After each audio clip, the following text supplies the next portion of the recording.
don't make your business responsible for your personal goals. Yeah. Meaning like, don't just say, I'll just earn the money to buy the house, or like take money out of the business to do personal things. The pushback I get is like, well, then why would I have started this business? Yeah. It is for me. Yeah. Right. And, or like, why would I have started this business if it's not exactly what I want? Gina, welcome to the Business Without Burnout podcast. Thank you, Kirsten. I'm so happy you're here. You've been here so many times. I know. But this one's different. It is different. This is like a retrospective today. It is. It's going to be full. We're celebrating you hitting your first $1 million year. That is crazy. Especially because, I mean, we've said this before, but like, I came in at 30K being like, I'm going to hit 1 million. Yes. And that was what, 2021? Yes. And it's 2025. Let's set the scene. Let's like start there. Yeah. Set the Hello, scene. everybody. Why are you here? Hello, everybody. Who are you? My name is Gina Knox. I am a financial coach for business owners. And I started working with Kirsten in 2021, June 2021. So actually, this is like, we're in June right now. And let's see, I think that's it. Yeah. And for those who don't know, I've interviewed Gina on the podcast so many times, but this one we wanted it to be different because of course we're celebrating your $1 million year. Yeah. And we've talked about like, as you went, every milestone we had you on the podcast, like your first 6-figure year and then 500K a year. And like we've hit all those milestones. Yeah. And I really wanted this episode to like show the things that I feel like only I as your coach have seen or the things that your friends have seen. Yeah. Because let's be real, Gina, you're so like polished, rich, wealthy. Everyone knows you as the money queen. Yeah. I mean, literally money's mom. Yes, money's mom. And we'll talk about that and how I had to drag her, y'all, to want to make money because she's already naturally wealthy. She's already naturally wealthy. But like, I feel like people see that side of you, but you actually went through a lot as you were building this $1 million business. So I want to make sure we touch on that today. Yeah, so absolutely. I want to start with just setting the scene though, for those that don't know, how did you come to me? How did you start? Like, where were you? Yeah. Like, give us the whole picture of where you were. Yeah. Okay. So I started my business in 2020, as a lot of us did. And it was a side hustle. I used to commute 100 miles a day from Richmond to Mountain View, California. And I was working at QuickBooks full-time as a small business researcher. And so I was building this business like in the nooks and crannies because I had, I was on the road for 3-4 hours a day. And then at that time, in 2019, 2020, I started working on a team that was working with India. So the Indian developer team. And for those of you who don't know, India and California are 12 hours apart. So there's no overlapping working hours whatsoever. So I would come into the office at 6 a.m. I would leave my house at 5, get there at 6:30, have meetings with India at 7 in the morning because it was 7 p.m. their time. I would leave the office at 3 to beat some of the traffic, but even by then traffic was starting, get home, have dinner, and then 7-8 o'clock p.m. would have other meetings with India because then it's 7-8 a.m. their time. So we would only have 2 available check-ins a day because of this insane schedule. So it was like intense, as you can imagine. Yeah. And in 2020, when the lockdown happened, I got 3 hours back. And that was like huge. Yeah. I was still working with India, but I got 3 hours back and I was like, okay, I'm going to start taking this business more seriously. Because actually, technically, I started it in 2019, but I made $200 that year. Like it was nothing. Yeah. So 2020, I'm like, okay, I'm going to take it seriously. I'm at home. We're all in the house and started a million things. I tried one-on-one and like courses and just like a lot of stuff. And in July, I got pregnant of 2020. And then at that same time, my husband and I were living at home with my parents. Oof. And my sister-in-law was living with us. Oof. All together with my parents. And I was pregnant and my dad had been diagnosed with cancer many, many, many years ago, but we were dealing with that. He had retired a couple years earlier and his disease was progressing. So he was just declining a lot.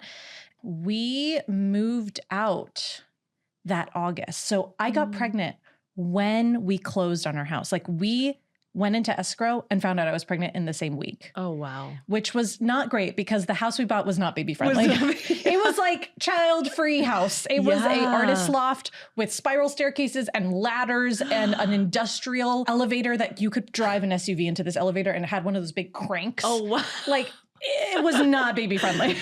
So we were like, okay, we're going to stay here for a while. And then in 2021, my dad passed away in February, and then I gave birth in April. And then I was on bereavement leave and then maternity leave. And I think I blacked out. I was going to say, I'm like, why would you build your business at that time?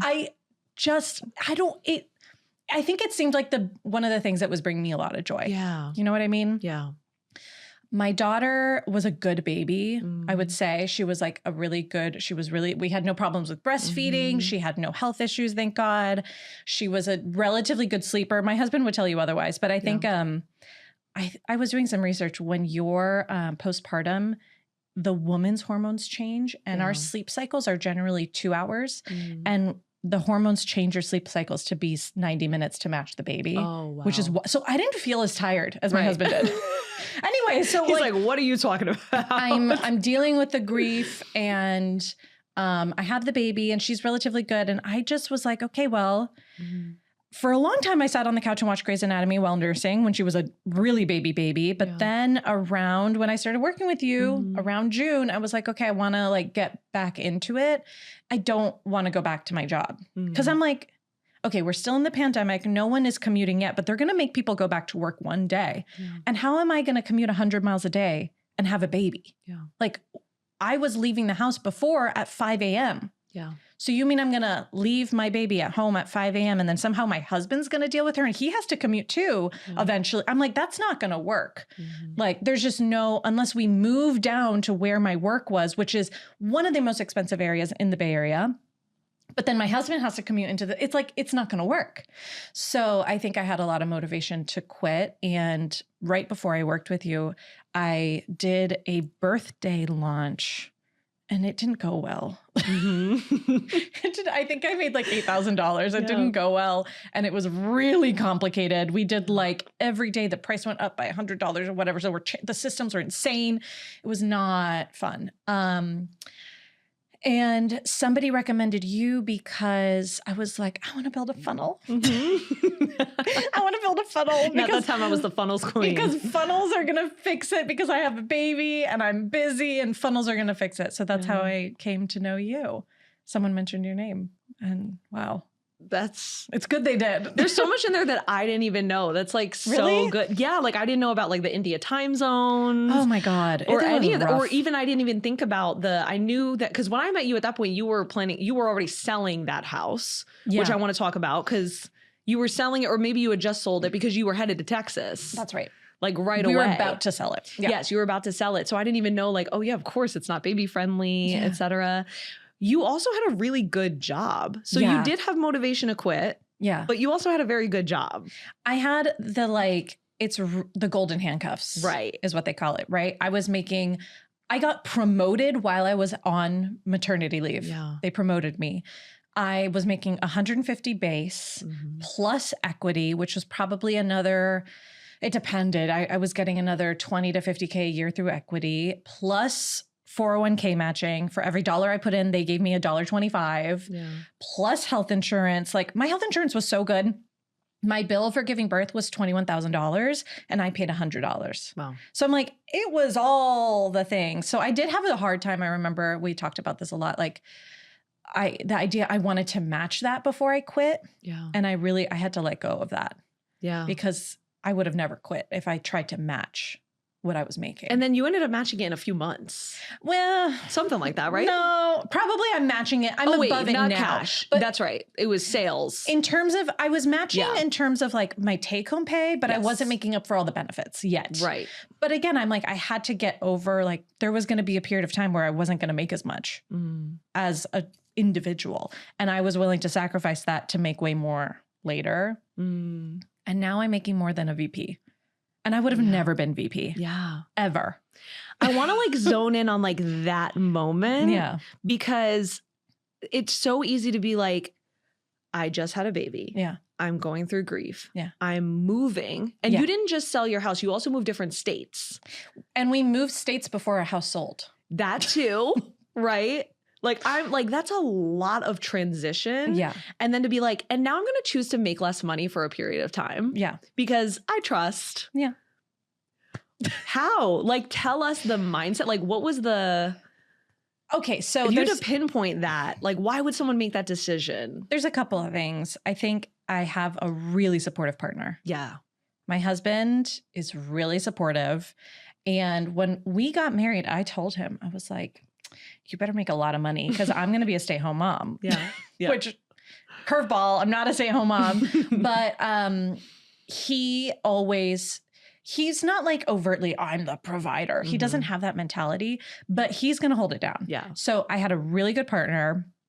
And not only is he good at providing financially, like he's actually a partner. Yeah. I don't have to leave him with a list to take care of the baby. Yeah. That kind of thing. Right. So I can't overstate how important that was in the decision-making. And then also I have assets to fall back on. So I'm like, okay, if my cash flow monthly is lower from Gina, the personal side, well, I have assets to fall back on if I really need to. And moving states did lower our cost of living. And we moved to Texas, which has no income tax. So there were ways. But I think for me, it was like, okay, my take-home pay from the business is now paying the bills and I can increase it relatively soon. And like, I'll be okay. Yeah. I think that was a thought probably. Yeah, I'll be okay. I'll be okay. And also I'm like, there was a period of time where my maternity leave ended. I was in Texas. I went back to work. I had a baby with me. We had no nanny. We had no daycare. The baby was at home with me. My desk was in her nursery because we only had a 2-bedroom apartment. And I was working and the business was on the side. This was like November 2021. And I was like, oh yeah, this is not going to work. Yeah. I just didn't want to be it. I didn't want to be back in it. I was like on these meetings about, our roadmap and whatever. And I was like checking out hard. So I remember when you went back and I remember you being like, I want to quit right now. And I was like, you don't have to like, collect your check for now. But then you were like, no, like there's no reason for me right now. Also, I was coasting so hard. Like Paul even jokes about it to this day. He's like, you weren't working. You were taking the baby on a walk at 10 a.m. I'm like, okay. 10 a.m. Texas time is 8 a.m. California time. Thank you very much. I'll be okay is really good though, because I actually, when you said that immediately, I was like, oh, that's my thought too. Yeah. Whenever I take big risk, but even when I'm not in that same position, because I think that's important to know, because it's easy to be like, oh, of course, like I'll be okay because you're in that position. But I've not been in the financial position, emotional position, whatever before. And I've still had the thought I'll be okay. That's a thought you can have no matter what. Yeah. So I think that's really good. I mean, just your like entire road trip that year going to see your family in Florida. Yeah. If you haven't seen, there's videos on the internet. On the internet. Kirsten crying. Outside of the RV. Just telling herself she'll be okay. Literally. No, that is so true. And I had credit cards maxing, family in the hospital. And I was like, I'm going to be okay. I will be okay. So you had so much support during that time. What was the hardest part about building your business at that time? I think for me, it's easier to compartmentalize. Yeah. So I think it was, you hear my dad died, I had a baby and like all that stuff happened and we moved states.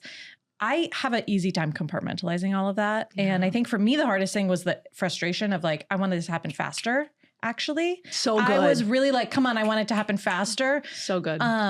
Because I don't know, because I just I just wanted it. Yeah. And I had a lot of frustration, a lot of like, okay, come on. A lot.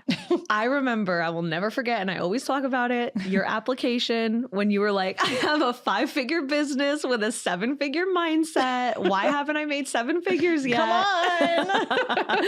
And I remember that so vividly. Yeah. And it's so true. Like the rush that we put ourselves in. And I'm very similar to you where I'm like, oh yeah, that all happened. Yes. But really, I just wanted I just wanted success right away. Yeah. So how did you, I have so many questions. One, how did you sit in that? Like, how did you get through that? Because it did take you from the time we started working together, it was 3 years, I believe, right? 3 years total until you hit $1 million. Oh, yes. Okay. My frustration was less about $1 million right then. My frustration was about quitting. Yes. My frustration was that I want to go full time. And also like all of my friends were full time. Yeah. I'm like, I'm the only one with a job. Yeah. Right. And getting to $1 million, I think at the beginning, I was like, I really want this. And then I realized like, okay, I need to take the slow road. Something that we used to say in corporate a lot was go slow to go fast. Like going slow is going fast. Yeah. And if I look back, it's been incredibly fast. I mean, so we started working together in June. I put in my notice in December of that year. Yeah. It was really fast. That's really fast. You hit your first 6-figure year that year too. And I like joined, the first half of 2021, I made 30,000. The second half I made like 85. Yeah. It was really fast. Yeah. And then I have doubled every year since. And that's insane. Yeah. Like in the startup world, that's hyper growth. That's actually untenable.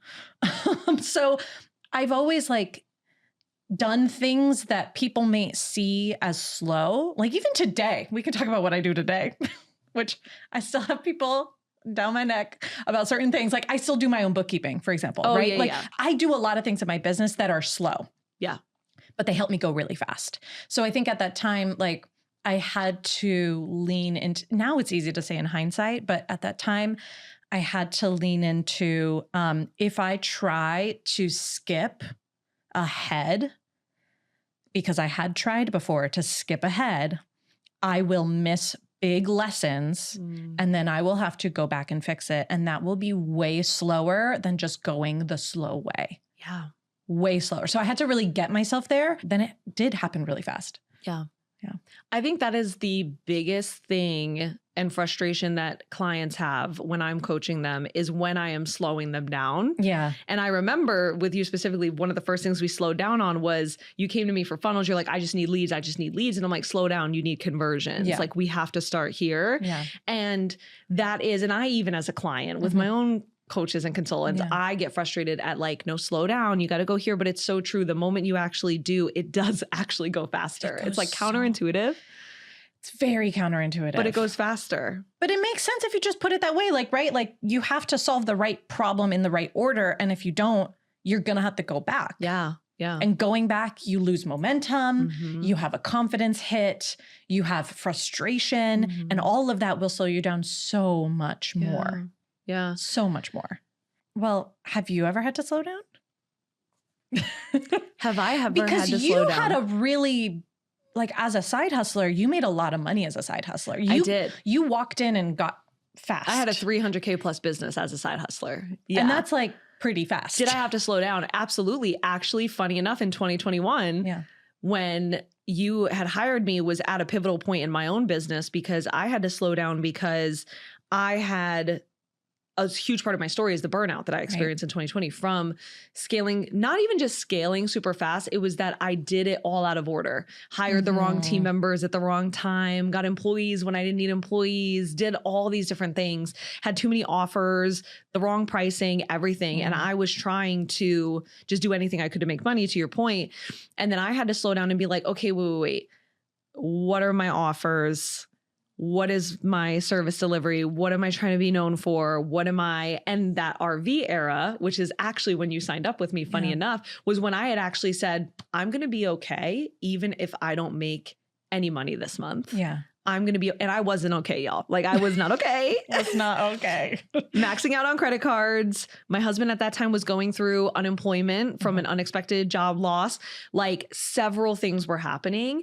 Our family was in the hospital. We had to go all the way to Florida from Utah at that time to take care of that. It was like, I was not okay, but I had to be like, I'm okay. Yeah. And how I actually slowed myself down was I forced myself to sell one-on-one coaching for a year. After being a highly successful agency owner and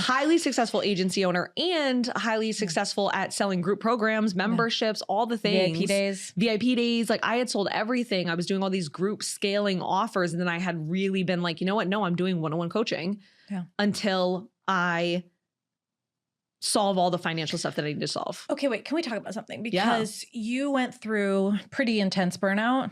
And I think there's two things. One, I wonder if it's like trying to skip ahead to the fancy business. It's kind of what we were saying earlier, right? You skipped all these lessons. You had all these problems you had to go back and solve. I wonder if trying to skip ahead is correlated with burnout. Oh, yes. 100%. No, 100%. Because it's exactly what you said. It's that you're making bigger mistakes. Right. The stakes are higher. The mistakes are much higher.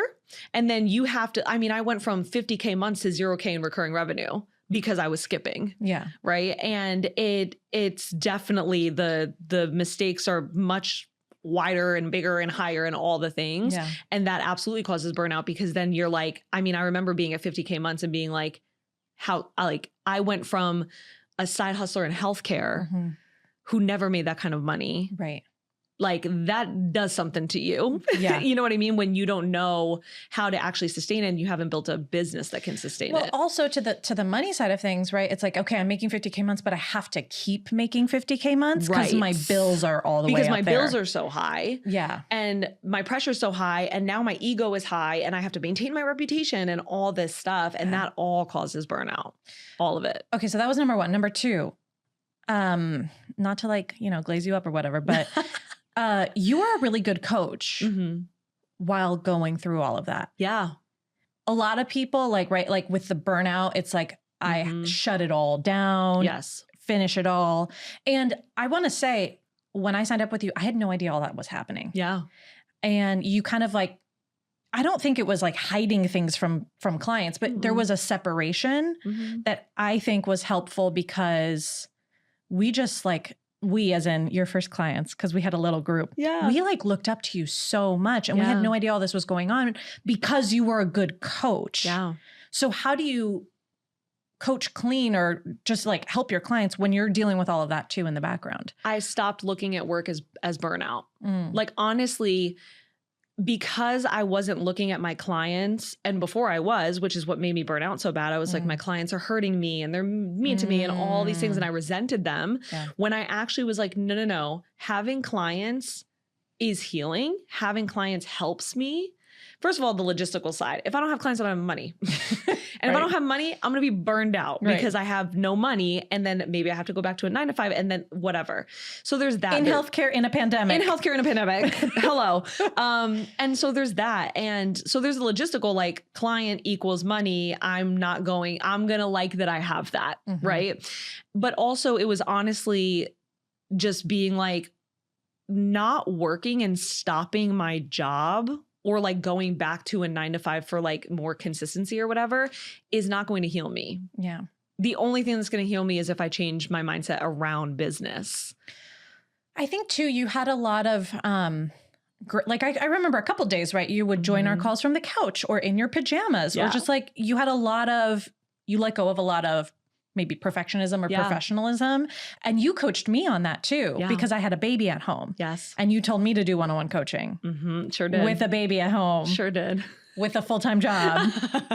No, because around that time, October, November, you're like, oh no, it was October. Yeah. You got to go back to one-on-one coaching, Gina. Yeah. I'm like, you don't understand. Yeah. Yep. But I think that a lot of those lessons that you probably had to learn, you taught to us as well. Yeah. I knew a lot of it, especially with your specific situation around one-to-one, I knew a lot of it was the rush and the ego. Yeah. And then the time stuff with parenting and stuff we can solve, everybody has time constraints. Yeah. So I was like, but I knew that so much of it was ego, which is what I had to coach myself so much on. Yeah. But I also knew from a business standpoint, I'm like, it doesn't make sense for you to try to replace your salary with a little group program. That's not full and that you have not filled in all the year or 2 years that you've been trying to fill it. Why are you working so hard? This is just math at this point. Right. And so for me, I think, doing that work on myself is what helped because let's get into this. So many people will rush and they want to do a scalable offer, for example, and they're like, because that, what are you thinking? A scalable offer isn't scalable if you don't have scale. Exactly. I'm like, you literally are not, you are just doing one-to-one work for less money. Yeah. Because I tell my clients, I'm like, you're getting 3 to 5, maybe 10 people in a group. That is not worth the money. No. Like, it's not. And so I'm just like, you just have 10 one-on-one clients, basically. And so, but you're not getting paid one-on-one money. And so for me, I'm like, so many people, they think they have this burnout proof business because it's a group, or that they're going to avoid burnout because it's a group. I'm like, no, group will burn you out more if you have basically 10 one-on-one clients as opposed to an actual scaled group. So I think it was a lot of that too, like my own lesson in that. Yeah. And I just wanted you all to be able to skip that. And we did. And you did. And we did, thankfully. Yeah. Yeah.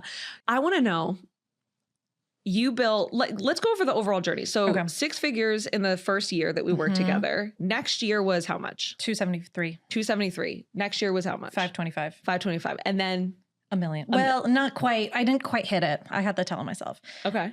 In the calendar year of 2024, I did 922. I hit $1 million by that February. 12 months. 12 months. Yeah. Yeah, totally.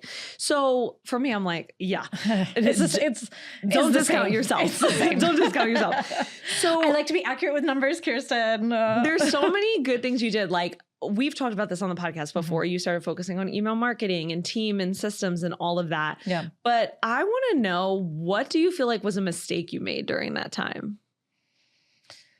Throughout the entire time? Yeah. What mistakes did I make? Plenty. I did everything perfectly, and I'm a perfect person. Exactly. And there's nothing wrong with me. Is it during the time because I made a big mistake before I worked with you. Yeah. That was going back to like, I want leads. I want leads. I want to go fast. I invested $10K in an ads mastermind when I had no business. No business. And then I spent like $4,000 more on ads in that time. And I made like, I don't know, maybe 4,000 back. So yeah, that was really bad. Ironically, last year, I still have access to that curriculum from that mastermind because it's like evergreen or like lifetime access curriculum. I went back and I got a huge ROI on that curriculum now, which was crazy and so fun. But it also like goes to show like the right problem at the right time will make you money, but the wrong problem at the wrong time will not. It will set you back. I think I'm trying to think of like do you have a big mistake in mind? Because here's my thing. I really feel like I skipped a lot of big, major mistakes just by listening to my coaches. Like truly. And I reflected that to you multiple times where I'm like listening to on the calls, listening to other people get coached. And I'm like, wow, well, I didn't have to go through that because I just like, I started working with the right coach at the right time and I listened. Yeah. And I have an entire podcast episode about it, Disagree and Commit, where I really strive to just listen to my coaches. And I think that that's really served me well. Like I've missed a lot of mistakes. Yeah. Now that doesn't mean I haven't made any mistakes. I've launched at the wrong time. I've done email poorly. I've hired the wrong people. I've wasted money. I've tried to outsource before I was ready. I've not given my team feedback when I should have given them feedback and been sterner or just like more clear about like, we need to hit these deadlines, right? Like, so there's been a lot of like the growing pains, but I don't know if there's been a big major mistake. Do you think actually, what you just said is perfect. Growing pains is more what I'm going for. Yes. Because something that was big in our coaching relationship was at first you were like, I want to make money, of course. Like I want to be able to match my income, replace my salary, but I don't want a big business. I don't even know if I want $1 million business. Yeah. I don't. And so I want to know, let's like go back to there. Yeah. Where are you at now? Why was that? Where are you at now? Because like when we started, I'm like $1 million business. Yes. And then I was like, and you got out of the rush. And then I'm like, oh, okay. This is a lot of things and a lot of work to get to $1 million business. So I think for a while around 200K to 500K, I'm like, this is cute. This is nice. This is profitable. Yeah. I'm getting paid well. You do have to decide to go for it. I don't think you can accidentally make $1 million business in the coaching industry. No. you really got to decide to go for it. And you have to decide like at the beginning of the year or the year prior and like prepare yourself to go through that. Again, it doesn't like, you don't, I haven't met anyone who's like, I decided to have $1 million year in June of that year and then hit it. Yeah. No, you have to decide ahead of time. But I think it comes back for me to like client results and what is the impact I want to have with this business. And I just want more people to have the results that my clients are getting. Yeah. Because if I'm not anchoring in on that, yeah, it's easy to give up. Yeah. It's really easy to give up, especially for me, because I'm like, I don't need to make $1 million. That was actually my biggest thought all year for my $1 million year was like, I had to fight that thought a lot. It's interesting because for some people that can be helpful, like they like, because it releases pressure. Yeah. But for you, it would almost kind of like make you disengage. It creates apathy. And create apathy. Yeah. How do you overcome apathy in business and like lack of motivation? Because I noticed with you, it was every launch I would, for example, I would be like, you have to keep going, keep selling. And you'd be like, I don't need to though. I'd fizzle out. You fizzle out and you're like, I don't need to, I'm fine. And a lot of it is, yes, you can rely on your investments, but I think a lot of people relate to that, that like, yeah, but I don't need to, like, I'll be fine. My bills will be paid. Like, how do you overcome that? Because it's so easy to like, when you don't need to, why would you want to? Yeah, I think you have to answer that question. You have to have a reason for why you want to. I guess for me, it's a couple things. The client results and the client impact, 100%. But also, okay, if you're fizzling out in a launch because you're like, I don't need the money. I don't need $1 million. It's because you don't want, and by you, I mean me, you don't want the discomfort of like pushing through the end of the launch. You don't want the discomfort of like, maybe being disappointed. And I'm like, yeah, but you're going to be uncomfortable or disappointed regardless of if you fizzle out. Yeah. Right. So like, you're never going to be able to avoid feelings. Yeah. And by fizzling out or by saying, I don't really need $1 million, I'm just trying to avoid feelings, but feelings will come no matter what. Yeah. And effort is not the same as exhaustion. Right. And people don't realize that. Right. I'm like, launches take effort. Yeah. Things take effort. It doesn't mean it's exhaustion. And the only thing that causes exhaustion is your thoughts about the effort that you're making. Yeah. So whenever you're like, this isn't worth the effort, or this is so hard, or this, or I don't want to be doing this, that's what creates exhaustion. It's not the effort itself. Yeah. And my answer to why I want to make more money, and I've coached you on this before, and I always tell my clients this, I'm like, why, when they're like, why would I need to make more money? I'm like, because it's your job. Because you're a CEO. Because your company has to make more money. And your company has to make money. Yeah. And when people are like, but I don't need to grow, I'm like, imagine if the CEO of LinkedIn said that. QuickBooks, for example. Yeah. We don't need to grow. Yeah. Like, we'll keep it chill this year. Yeah. Whatever. Or because I personally don't need it. Because my paycheck doesn't need it. Right. It's their job. It doesn't matter about their paycheck and what they don't need. Well, I got to the, maybe this is a little toxic, but I got to the point of like, okay, it's not about you. That's what I'm saying. I'm like, it's not about you. You're a contract. The way I look at it is I'm a contracted CEO, as if I were hired to be a CEO for a company. Yeah. And if I as a CEO sat down with my board and was like, my paycheck's good either way. That would be crazy. I would get fired. The shareholders will be up in arms. I would get fired. And so like, that's honestly how I look at it. Yeah. Whenever people are like, why do I need to go to the end? Why do I need to make more money? I'm like, because it's your literal job. Right. And I think that has actually helped me neutralize work a lot. And that is honestly one of my biggest secrets to like no burnout is it's just a job. Yeah. You have to do it for 9 to 5. This relates to my philosophy that your business, don't make your business responsible for your personal goals. Yeah. Meaning like, don't just say, I'll just earn the money to buy the house, or like take money out of the business to do personal things. And very similar, because the pushback I get is like, well, then why would I have started this business? Yeah. It is for me. Yeah. Right. And, or like, why would I have started this business if it's not exactly what I want every single day? And my response is always like, you'll ruin your business that way. Yeah. You will actually, by making your business responsible for your personal goals, or by saying this is responsible for my entire happiness, you will make decisions in the business that really put it in a bad position.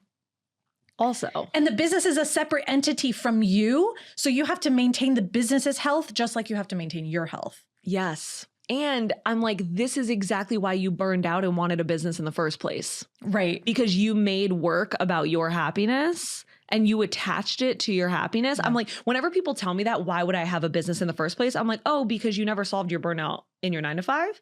And so that's why you even started a business. And now you want it to make you happy. I'm like, that's just like, you're just going to burn out again. Yeah. Literally. Yeah. That's always what it is. Whenever people say that, I'm like, you only want this business to make you happy because you thought the job before could or couldn't, and it can't. You can always be unhappy, even with a great business. Uh-oh. Am I going to get canceled? Oh, gosh. Is it similar to when people have babies to make them happy? Ooh. That's what I'm saying. I'm like, am I going to get canceled? Didn't expect us to go here. Well, because a lot of people call their business their baby. Yeah. Right? Well, yeah, things can happen. Okay, so Kirsten, what's supposed to make you happy? That's a really good question. You have to, I feel like with work, you have to start with neutralizing it for it to actually make you happy. Like you are not as happy as you think doing whatever you want. Because those same people that are like, I built my business to be free, this and that, they're also coming to me and being like, I have so many calls and I could never walk away from it. And I am making good money, but not as much as I would want. Like people are never as happy as they're like saying they are in their happy, free business. Yeah. And so there's that. And so I'm always like, once you neutralize work, you actually find, what do you think? No, I'm just thinking about like a bridge, right? So if I'm like super unhappy, anxious, burnt out, and I want to go to happy. Yeah. Let's say I was super unhappy, anxious, burnt out in a 9-to-5, and I want to jump to happiness by having a business. In order to get to happiness, you have to go through neutrality. Yep. Like you don't just jump. That's again, it's like skipping You steps. have to make everything that you think is making you unhappy not a problem. But if you just think about it as a spectrum, right? Like happy face over here, sad face over here. You have to go through. You can't jump over. No. And it's similar to skipping the steps, right? And you can't change. Say that again. And you can't change or take away. The business? Like, yeah, right. Like, oh, I'm going to change. I'm just going to like change the marriage or change the circumstances. Like I'm going to have a baby or I'm going to change where I live or I'm going to change my job or I'm going to, you can't change or take away. You have to literally neutralize everything. Yeah. It's hard. In order to actually be happy. How many girlies like up and move to Europe because it's like, I'm going to be happy in Europe. Right. And then they're like, oh, I'm still myself in Europe. I'm still myself in Europe. Just like I'm still myself in my business. Exactly. Oof. Yeah, you can't take away or change. And that's what people don't realize is like, it's not going to make you, whenever you want to make an extreme change for happiness, I'm like, ooh, that's burnout brain. Yeah. Because burnout brain will always tell you to burn something down, but it never feels good to like be in that heat. Yeah. If you will. No. Not long term. No. It could be short term. Yeah. So good. Speaking of parenting and stuff, because you mentioned like having a baby, since you brought that up, I want to know, because I know my audience would love to know, like, did you ever experience any mom guilt at that time? Like while you're building your business, you have this newborn baby, any mom guilt, anything come up? Nope. Tell me more. And like, honestly, I've had people ask me this before and I'm always like, sorry for the disappointment, but no. Yeah. I never had mom guilt. Because my baby was strapped to me. Yeah. Actually, this comes back to the coaching I received from you. So I did one-on-one coaching starting October 2021. Mm-hmm. And I was like, Kirsten, I have a baby. What am I supposed to do? And you're like, hold the baby. Yeah. I'm like, I don't have childcare. It's the pandemic. The daycares are closed. What do I do? Yeah. What if the baby has a poopy diaper? You said, change the diaper. Yeah. And I did. I have changed a poopy diaper on a one-on-one call. Sure have. I have nursed on a one-on-one call. Mm-hmm. In fact, I scrolled back the other day, like way back. I found a reel of me where it was me nursing my daughter and saying like, if you want to know what it's like to work with me, this is it. Yeah. This is what it's like. I might be nursing on our call. Yeah. I got coached from you around professionalism. Like no one's expecting you to pretend like you don't have a child. Right. Or if the child is crying in the background, no one's expecting you to pretend like it's not actually happening. Yeah. And my husband helped a lot. We tried to coordinate schedules as much as we could, but there were times where I would have the baby. And so like that, just like, I think mom guilt could happen if you think I have to be professional and I have to choose. That's what it is. Mom guilt can happen where you say, I have to either choose between attending to my child or, and I never had I think I just took the coaching. Yeah. Going back to, I trusted you. Maybe it was a little uncomfortable the first couple times. It definitely was, but I just took the coaching and I went with it. Our daughter was at home with us for 14 months before we put her in daycare. And I'm like, I'm so happy we had those years, like that whole year together. Yeah. We had so much quality time. I think a mom guilt did creep up a little bit, maybe in my 500K year, came later, which is interesting.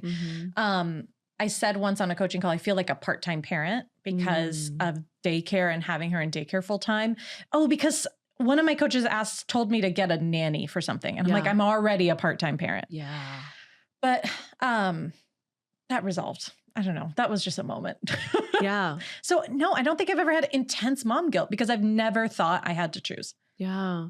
Any partner guilt? No. So good. Your face, you're like, no. I love it because I want people to hear this. I am at home with my husband Monday through Sunday, 24. We are together. Yeah. He works from home too. So we are always together. Now, I will say, I have promised my husband to go on more breakfast dates. And I have not been very good at keeping those. So I'm working on keeping those commitments as well. But I don't think that's guilt. That's just marriage. Yeah. That's just like, oh, I have some goals in my marriage. This is so good. This is so good because I feel like you've done such a good job at separating like, this isn't a business thing. Yeah. Like that's because I would have that with a job.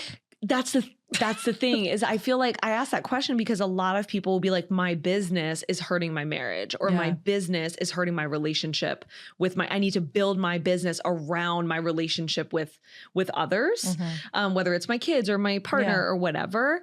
And I feel like you're really good at like, I feel like, you're going to have goals in your marriage to like reach out more, but I don't need to design my whole business around it. My business is already designed like well for that, right? Like we're working from home together. Yeah. We have childcare. Yeah. We go on date. Like we have the money to do things. So I'm like, having a job would be way harder than this. Yeah. So good. Yeah. So good. It's on my and I think this comes back to like, I teach the same thing with financial separation. So like, of course you want to have separate business bank accounts and all of that, but you also want to have, I'm the CEO of a company and it's my job to make financial decisions on behalf of this company and it's separate from me. And then I earn a paycheck from that company for my work, for my job. And then I can deal with that paycheck however I want in my personal finances. And I think I've had such a clear separation since day one. I formed an LLC and got a bank account before I got a client. I always had financial separation. And so I think like it's logical to me to always separate those things out. Yeah. And I know that some people have to go through that learning curve of it used to be all commingled. Even if it's not actually commingled, it's commingled in your mind as like, I am the business and the business is me and it's all encompassing. No, it's not. And like commingling it is actually hurting everything. Yeah. Instead of separating it Even out. just like when I go on vacation, Slack and Gmail get deleted from my phone because nothing's that important that I can't wait until I get back. Yeah. Right. Like, and if I were at QuickBooks still working at QuickBooks, I would have an out of office that would let people know who to speak to, or this is the date I'll be back and I'll get to you. And I think like all those little practices, I really am treating my business like a job. Yeah.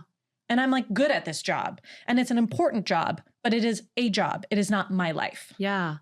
On the topic of finances and marriage, how has things changed financially for you all, if at all, as you scale? Because now you got this big old business. Oh my God, that's so funny. Okay. Like how has it changed? So when I was just starting one-on-one coaching again, and we were living in the loft in Emeryville, I would always tell my husband, honey, I signed another client. Like I would be so excited. And at the time I was charging $3,500 for 3 months. Yep. I was so excited. And he would say, can we buy the station wagon yet? And the station wagon is the Mercedes E63 station wagon. It was my husband's dream car for a long time. So he would always say, can we buy the station wagon yet? And I'd say, not yet. And we bought the station wagon. And even to this day, I still tell him every time I make a sale, I'd be like, honey, I closed $21,000 today. And he'll still say, can we buy the station wagon yet? I'm like, honey, we actually already sold it and moved on to the next station wagon. So I think it hasn't changed much. It's just been, we've definitely like upped the lavishness of our lifestyle. Going back to making $1 million, why do you want to make $1 million? And you have to like really root it in, I really rooted it in client results. But by the end of my $1 million year, I was like, oh wait, this is fun. It's really fun to have a lot of money. Yeah. Because I've always been, I talk about there's assets rich and there's cash flow rich. And most business owners they start with cash flow rich, then they become assets rich, then they become like legacy rich. I started at assets rich and cash flow poor. Yeah. Opposite. And so it's really fun to be cash flow rich. Yeah. Yeah. Like for sure. We went to New York for the Christmas time and did like Christmas in the city. And I have all these points. I have a credit card points consultant I'm working with who helps me book all these crazy like flights and hotels. And I've gotten into collecting Schiaparelli, which is insane. And it's like been fun. Nara Smith liked your TikTok. Oh my God. Nara Smith liked my TikTok. Meanwhile, this TikTok had 800 views and like 30 likes. It's not a viral TikTok. So good. I become a fashion girly. So I've also been like enjoying it. And I think my husband's been enjoying the fruits of that labor too. Yeah. Right. Like we've been enjoying it together. Yeah. And like we bought a crazy supercar. Like we've just been having fun. I love that for you, especially because when you have those moments of apathy, I love the idea of like, okay, yes, I'm assets rich, but what could I do if I were cash flow rich right now? Yeah. What could I do with an extra 20,000? Right. That's like your next launch and also like mindset. I think that I've been assets rich, but not enough. Yeah. And like I have bigger ambitions than just settling for an inheritance I got once. Like, I think that a lot of multi-generational money kids, right? Like where I got money from my grandparents or my parents and it's passed down, a lot of those kids become apathetic. Yeah. And through no fault of their own, I think it's like when you have everything, that you need. Yeah. I have everything that I need, but do I have everything that I want? Yeah. And, I've been thinking about this a lot and I don't know how to talk about it yet, but we'll try. In old money families, and I'm not an old money family by any means, not like East Coast old money, but in old money families, the MO is hide your wealth because you don't want to be a target. You don't want anybody to know and you want to preserve because once you're in multiple generations of generational wealth, you're in preservation mode. The person who generated the wealth is dead. Yeah. So the family's constantly in preservation. And, again, my family's not old money like that, but I do see how it's been taught to preserve. Like even my mom's very thrifty and like there's nothing wrong with all of that. But I realized like, no, I don't want to just preserve. I want to grow beyond what I was given and hit milestones that my family never hit. And so it's like that ambition is still there. Yeah. Even if I already started with a leg up. Just like a lot of people who say, I want better than my parents. I want to be able to buy my mom a house. I want to be able to pay for my kid or for my nephew's schooling, whatever. Like I also have those ambitions, even though I started a little higher up. Yeah. And I think like I didn't have to have those ambitions, but I do. And it's just like, it's here. So yeah. Oh my goodness. So good. Can we do a quick logistical breakdown of your $1 million year in terms of who was on your team and what was your like key marketing strategy? Yeah. For those that kind of want that side of it. Yeah, okay, give me like the breakdown. 2 co-coaches doing 40 hours a month total across the 2 of them. An OBM doing 40 hours a month. An EA doing 5 hours a month. She's very low. But she's not really a business expense. She's more like she does my doctor's appointments and like finds me lawyers and stuff like that. Okay. A design team. They are an agency. So it's like, I don't even know how many hours a month. It doesn't matter. They do all our designs. Yeah. I think that's it. Podcast on and off. Oh yeah. Podcast on here and off. In this beautiful studio. Yeah. But not throughout the entire year. What else? That was it. Coaches. I think that's it. Coaches. Yeah. Incredible. So like 4 people. No employees. No employees. I only just became an employee.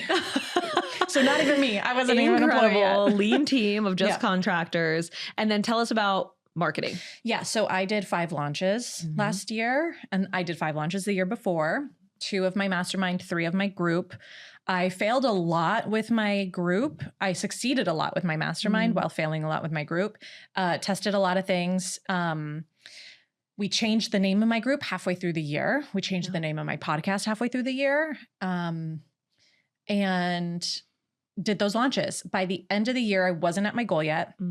And I decided to go back to that mastermind that I originally bought, that ads mastermind. And I set up like a Russell Brunson funnel, meaning it was an ad, a simple ad to a webinar. I did 1 webinar a week. And that was like the last 6 weeks of the year. I did 6 webinars at the end of the year to like fill in some of the revenue gap. And that really helped. And I've still continued to do that now. But yeah, 5 launches. 5 launches. A lot of email. I was going to say, and the key marketing strategy was email marketing as the backbone. And then you had other things going as well. Yeah. So I would say social media, to the point of like social media optional. Social media was not driving my sales. Yeah. It was there. Yeah. Like creating I would say social media is more for awareness content at this point, or like nurture content. It's not for conversion content as much anymore. A little bit, but not the driver. To someone from the outside looking in, they might look at your social media or your emails or just your business overall, if they're following you a lot, and be like, oh my goodness, like I said at the beginning, like she's so on it. And there's so much that she's doing. Talk to Kate, my EA, and she will clean you up. I'm not on it. Kate is constantly like, Gina. She's so on it. There's so much she's doing. Yeah. And it's like, how did you do all of that without burning out? I don't know. Like I've said, I think I went into a black hole or something. I don't know. There have been periods of overwhelm. Yeah. I did back-to-back launches last year, March and then April. And by the end of that, I was like shaky. Like, oh, I did too much, too close together. And going back to, it's not effort. It's how did you say it? It's effort versus exhaustion. Right. It was that our SOPs weren't tight enough in my OBM. Like we were dropping balls. So it wasn't even that it was back to back. It was that like, oh, our systems weren't tight enough to accomplish a back-to-back launch like that. So we learned a lot. But there were moments of like, ooh, that was overwhelming. Yeah. But burnout, there was a little bit of disengagement in the summer. We had an intervention. Yeah. I was like, we had an intervention in August and you came to my house and we're like, okay, what's all the things? But I think that was like early signs of me being like, I don't want to launch for the summer. I just want to go to Europe. I just want to, put me on a plane and I'll feel happier somewhere else. Yeah. But that was, I think, just because the problem was our systems weren't tight enough for back-to-back launches. What you just said is exactly it in terms of whenever they spiral into the burnout or they're like, I don't want to burn out again. Usually all that happened is that things got a little spicy. Yeah. They felt a big emotion of overwhelm. Yeah. And they were like, I never want to feel that again. Right. And then they leave it at that. Right. And like, that's the burnout. Yeah. And I think what you did really well, and you just like laid it out without even realizing it, is you were able to neutralize and be like, it's not the work or the business. Like it's not the workload. Yeah. It's the workflow. Yeah. 100%. And like, that's it. Yeah. Right. And so many people go workload. So many people go workload. And I'm like, you got to go workflow. Like it's always there's so many people in this world that you can use it as an example for having a heavy workload, but it doesn't feel heavy to them because of their workflow. And so I think honestly, that's what you had a few spicy moments. And I think you've done a very good job at not being afraid. And you mentioned this earlier too, not being afraid to feel an emotion. Like you're probably going to get overwhelmed again. Yeah. You're probably going to get disengage again. Something I actually say in my programs is I'm like, disengagement is actually normal. It's the brain cleaning out. Yeah. Like that's normal. Yeah. But like, it's knowing how to not turn it into burnout, like full on. Yeah. I'm now done. Like, completely exhausted. Yeah. And so I think that's honestly what it was for you. The other thing too, in that back-to-back launch period, my OBM was really burnt out after that. And I could tell she's really good at keeping things close to her chest. Like she's not an oversharer. She's not trauma dumping on me. Yeah. But I could tell she was overwhelmed, but I didn't even make that mean I should never do it again. I was like, okay, that was a lot for me. That was a lot for her. Yeah. But if we do a back-to-back launch, like we're going to probably do a back-to-back launch again. Yeah. I'm not trying to protect her feelings either. I'm trying to say, okay, OBM, where were the balls dropped? And we had a meeting and we fixed the SOP. Right. We clearly need to fix how we're doing something. Yeah. Rather than let's just stop doing it. Right. And so to that point, I think like a lot of people also going back to mothering their team would be like, oh, that was too much for my OBM, or my OBM can't handle that. I need a new OBM. Yeah. No, we just needed to clean up the SOP. Yeah, that's it. Yeah. And also like maybe practice, because, you know, the first time you do something, it's probably going to be not that great. Yeah. And it just, for me, it just all goes back to if you weren't scared to be overwhelmed. Yeah. If you weren't scared to have a problem that feels bad that you have it, like, what would you do? You're going to risk not making so much more money than you could. Because of a feeling. Because of a feeling. And I get dramatic. You know I do. I get dramatic. I'm like, worst case scenario, you're going to get a little red in the face.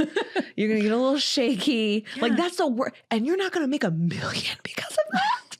Because you're going to blush. Are you out of your mind? That does sound insane. Are you out of your mind? But feelings are really strong. Feelings are really strong. Listen, not from me. Money is stronger. I will say my mom's I know you don't do all the astrology. My mom's a Cancer, which means she's very emotional. And even if forget the astrology, she's an emotional person. And I was hanging out with her the other day and I'm like, Mom, I think I feel only 1/10 of the feelings you feel. I think maybe I'm discounting myself, but I'm like, I just don't think I feel that deeply. Yeah. So I'll put that there too. I'm like, maybe I just don't feel that deeply. And I actually do. I'm like a big emotional girl. Big feeler. Like, yeah, I'm a big feeler. Big tears. Yeah, people don't realize I'm a crier. Like I'm a big feeler, but I'm like, I'm feeling, and it will always be worth it to feel. I have a friend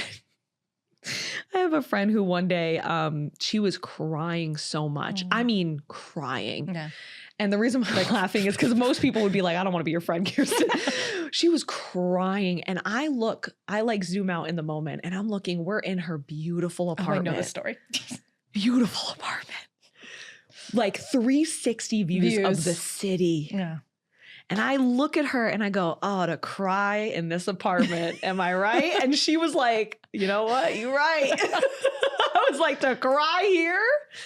I said, you should be happy. You're crying. You're wiping your tears with I'm like, oh my goodness, to cry in this environment. Yeah. And she immediately was like, you're right. Like, cause she was blaming her business. She was like, this is why I don't want a business. And I said, this business has you crying in this apartment. Yeah. I would rather be crying here than anywhere else. So to your point, like, okay, I'm either going to cry in the penthouse. That's what I'm saying. And a job's still going to make me cry. Everything's going to make you cry. You're going to feel. Feelings are not going to go away because you change. Your feelings are going to be the same. You're a human. So like, you're not going to stop trying to change your experience. Like you are going to, I would rather cry. And it's not even just like the material. I know we're talking about the material things, but like, it's not even that. It's just like, I would rather cry because I am like living to my full potential. Yeah. And I'm pushing myself to that than cry because I'm not. And you will cry either way. I also, to that point of the full potential, like I always knew I was going to live an extraordinary life. Yeah. And this is it's so bro-y, but like, yeah, if you want to have an extraordinary life, you have to do extraordinary things. Yeah. Yeah. And you're going to have to feel big extraordinary feelings. Extraordinary. And like, you don't have to go 0 to 100. Yep. And I think that's going slow to go fast, right? Yep. If you go fast, you're going to be overwhelmed by that feeling. You have to like learn how to feel progressively more. Yes. And, but yeah, like I'm willing to do that because I want to live an extraordinary life. That is very true. Someone had told me this and I put it into like a circle, and it was like scaling is all about feeling a really big emotion, telling yourself you're safe, and then taking the action. Yeah. Really big emotion, telling yourself you're safe, taking the action. Yeah. Literally, you just have to tell yourself, I'm okay. Yeah. It's okay that I'm feeling spicy right now. It's okay that I'm overwhelmed right now. It's okay that my OBM's a little burned out right now. We will figure it out. We are okay. Yeah. Next action. Right. That is honestly, I think, like the secret to scaling. Yeah. If you can just do that. 100%. And like the secret to scaling with your nervous system intact, because I'm just like looking at you and I'm like, $1 million. Like mental health is like intact. Yeah. Nervous system is regulated. Yeah. And like for us, that's very normal because we're in this side of the world. Yeah. Our side of the internet. Because we learned how. But this is actually very unusual. I guess so. Yeah, it's a very big deal. I'm not taking any drugs. I'm not on Adderall. And to be clear, for the people on Adderall who have prescriptions, I mean, unprescribed. Yeah. I'm not taking any drugs to accomplish this. Yeah. Yeah. Yeah. No, we're chill. You're chill. It's amazing. I'm going out of office for 4 weeks this summer. Actually, more than that. Amazing. Yeah. It's going to be fine. Amazing. Is there anything, last thing that you want to say to people about $1 million year? Even if it's just to celebrate. I'm very proud of myself. I think, like my husband always says like, cause I look up to my dad a lot. Yeah. And he goes, Gina, your dad didn't make this much money. Yeah. I'm like, oh, well. And her dad was a lawyer for those that don't know. A lawyer, very fancy lawyer, lawyer of the year in California. 4 times. Like I feel like these are my go years and maybe it'll change. Like maybe my ambition will change or maybe I'll want to do something else or be an artist or whatever. But like, I'm like really happy to be in my go years right now. That's beautiful. Yeah. Go years. Yeah. These are just my go years. Like, why would we not want to have a go year? Yeah. And I had ungo year. Like when I was in college, I was like, I'm going to be a stay-at-home mom. That was my level of ambition. It's really breaking my brain. Like that one thing, I just want to sit with that for a minute because so much of my work with people that are burned out or scared of burnout because they've burned out before, so much of it is like, it's okay to work. And it's really healing and it's healing their relationship to ambition. Yeah. And what you just said is so big where it's like, these are our go years. Yeah. And it's okay if your go years aren't in your 20s or in your 30s. Like it doesn't have to be at a specific time in your life. Right. It's just for me right now, I can feel it. These are my go years. So I'm going to go. Exactly. And that's beautiful. And it's like, and we hear stories of like Vera Wang made her first wedding dress at 42. Incredible. So those were her go years, right? Like it doesn't have to, I really am not trying to prescribe a specific timeline, but I am just saying like, this is my time. So I'm going to do it. But I like that you said that because to your point, you can literally, no matter how old you are, where you at in your life, you can say that to yourself right now. Yeah. You could literally be like, oh, I'm going to be in my go years. Yeah. Like I'm excited. Yeah. And it's so true. These are our go years. Yeah. And like whatever years you're in, like those are this right now. If you're listening to a podcast like this, you are probably in your go years. Yeah. Like, yes. And being surrounded by other people in their go years, right? Being surrounded by other, like, I think that's one other big thing, having a community, like your board, having your board of directors hold you down or tell you the truth. We've talked a lot about that in the past on other podcasts. Have friends that tell you the truth. Yeah. Don't surround yourself with yes people. Have other people in their go years because it also does get lonelier at the top. I think that's a cliche, but it's a cliche for a reason. There's fewer people who can empathize and I understand why. Yeah. Like I'll tell a friend, oh, I had a failed launch. I made 200K and it sounds so stupid. It sounds so out of touch. So you do have to surround yourself with other people who are like, they can get it. Yeah. They can get why you may be feeling incredibly overwhelmed or disappointed while having a crazy, insane circumstance. But yeah. Have good friends. So beautiful. Yeah. So good. I'm so honored to have been a small part of your journey. Not small. So thankful. Not small. So thankful. I'm like, we could keep going all day. I know. We can keep going all day. We got to get out of here. I know. I'm like, we got to get out. But thank you so much. Thank you so much for sharing your experience and tell people where they can find you. www.ginaknox.co or at Gina Knox.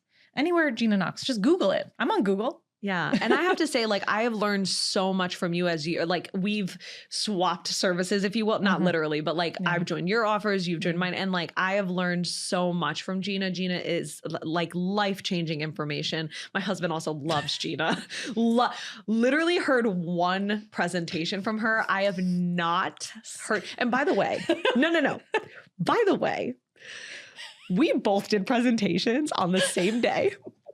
And my husband was like, Gina, and I was like, what about mine? And he was like, okay, email as always. And I was like, He loved Gina's presentation. It was new information for him. He loved it. He also works from home. You guys hear each other all day. We ended up having a dinner party like that week. He was quoting Gina. He's like, God. Here's what Gina says. I love Danny. We were like talking about financial stuff. And I'm like, I can't. Like, this is so everybody loves Gina. You're so good at what you do. And like, no wonder why. I think also we can't downplay like the level of expertise and excellence that you have to be in order to generate $1 million too. Yeah. Like, you can't do it. You can't fake it. You can't fake it. No. Some people can, but you can like do it maybe once. Yeah.